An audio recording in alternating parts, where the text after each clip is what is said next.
এনায়েতুল্লাহর মতো পাগল, ওইটাও কাফের থেকে অনেক সরে আসছে। বাংলাদেশে একটা পাগলা বক্তা আছে, সে মন্তব্য করতে যে বলেছে আব্বাসী এখন এই কথায় কথায় কাফের বলে না।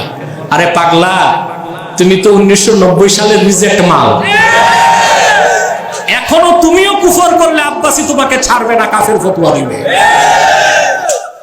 আমরা কোন দলের দালাল নই, ইসলামের স্বার্থ রক্ষা আমাদের উদ্দেশ্য। বেটা, গাঁজা যে খাইছো মাপ মতো খাও না, আর যা খাইছো তা তো মেয়াদ উত্তীর্ণ গাঁজা। তুমি কারে নিয়ে খোঁচাখুচি করো? সাবধান করে দিচ্ছি, তুমি যাকে তাকে নিয়ে যা খুশি তা বলবা না। এমনি তো পচে গেছো, তারপর তোমার অবস্থা হবে কেরোসিন। সাবধান হও, আদব নিয়ে কথা বলো। তোমার তো পড়াশোনার বহর কি তা জানা আছে। গাইতে গাইতে গায়ক হওয়া যায়, আলেম হওয়া যায় না। আচ্ছা ভাই, এই যে ঢাকা মেডিকেল কলেজে বা হসপিটালগুলোতে প্রতিদিন শত শত ক্যান্সার রোগী যাচ্ছে না? তো ক্যান্সার ধরা খায় কখন?